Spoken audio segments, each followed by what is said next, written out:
बली प्रतिपदा आणि दिवाळी पाडवा हा दिवस शुभ समजला जातो।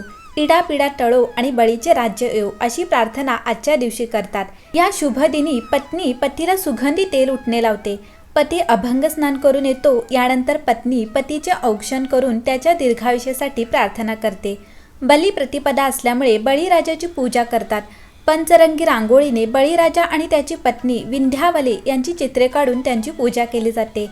अन्नदानाने दीपदान केले जाते। ग्रामीण भागात आजच्या दिवशी गोवर्धन पूजा देखील करतात। यासाठी शेणाचा पर्वत करून त्याला दुर्वा आणि फुले वाहतात। श्रीकृष्ण, इंद्र, गाई आणि वासरे यांची चित्रे शेजारी मांडून त्यांचीही पूजा करतात आणि मिरवणूक काढतात। हा सण मुळात अनागर संस्कृतीतून, कृषी संस्कृतीतून फुललेला आहे। शेतकऱ्यांच्या जीवनात या दिवसाचं खूप महत्त्व आहे। हा दिवस बळीराजाच्या स्मरणार्थ साजरा केला जातो। बळीराजा बहुजणांचा देव मानला जातो। गावातील लहान मुले एका हातात फुलबाजी धरून ती गोल गोल फिरवत एक गाणे म्हणतात। दिन दिन दिवाळी, गाई म्हशी ओवाळी, गाई म्हशी कुणाच्या, लक्ष्मणाच्या, लक्ष्मण कुणाचा, आई बापाचा, दे माई खोबऱ्याची वाटी, वाघाच्या पाटीत घालीन काठी। पूर्वी गावाकडे घराघरातले गुराखी आपली गुरे रानात चरायला जायचे।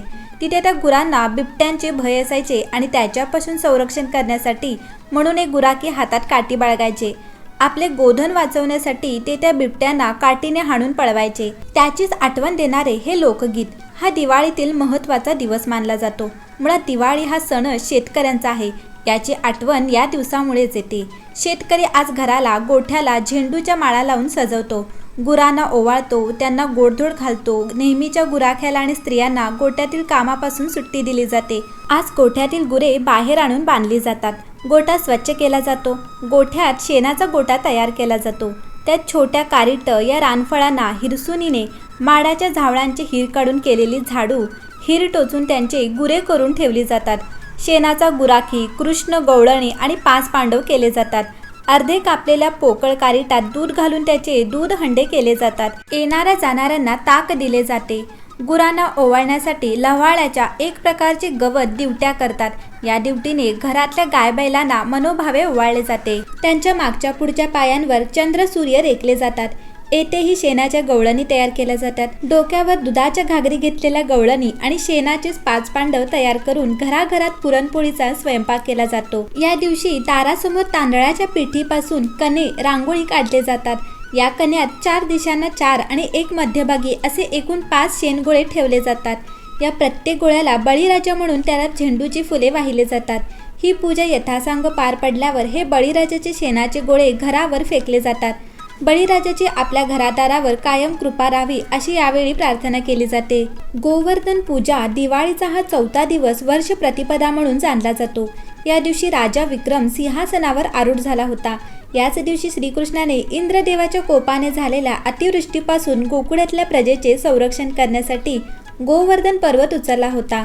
मथुरेकडे बलिप्रतिपदेच्या दिवशी सकाळी गोवर्धन पर्वताची पूजा केली जाते। ज्यांना शक्य नसेल ते गोवर्धनाची प्रतिकृती करून त्याची पूजा करतात। याला अन्नकूटोत्सवही असे म्हटले जाते। राक्षस कुळात जन्मलेला बळीराजाने देवांचा पराभव केला। दानशूरतेसाठी त्याची ख्याती होती। मागेल ते दान देताना तो विचार करत नसे। त्याने यज्ञ केला। भगवान विष्णू बटू वामनाचा अवतार घेऊन प्रगटले आणि त्याची भिक्षा मागितली। काय हवे असे बळीराजाने विचारले। वामनाने त्रिपात भूमिदान मागितले। बळीराजाने विचार न करता दान दिले। दान मिळताच वामनाने विराट रूप धारण केले आणि पहिल्या पावलाने पृथ्वी तर दुसऱ्या पावलाने संपूर्ण अंतराळ, स्वर्ग, नरक आदी व्यापले। आता तिसरे पाऊल कुठे ठेवू असे विचारले। त्यावेळी बळीराजाने ते माझ्या मस्तकावर ठेवा असे सांगितले। वामनाने बळीराजाच्या डोक्यावर पाय ठेवून त्याला पाताळ लोकी पाठवले। पाताळात बळीराजाचे राज्य स्थापन झाले। पाताळात जाण्याआधी बळीराजाने पृथ्वीवर दरवर्षी 3 दिवस तरी माझे राज्य म्हणून ओळखले जावे असा एक वर मागितला। वामनाने हा वर दिला। यामुळेच दरवर्षी आश्विन कृष्ण पक्षी चतुर्दशी, आश्विन अमावस्या आणि कार्तिक शुक्ल पक्ष प्रतिपदा या दिवशी यम दीपदान करणाऱ्यांवरीलही सर्व संकटे दूर होतात। त्यांना अपमृत्यू येत नाही। त्यांच्या घरी लक्ष्मी सदैव वास करते। वामनाने दिलेल्या वरामुळेच कार्तिक शुद्ध प्रतिपदेला नागरिक बळीराजाच्या दानशूरतेची आणि क्षमाशीलतेची पूजा करतात। इडापिडा टळो आणि बळीचे राज्य येवो अशी प्रार्थना करतात।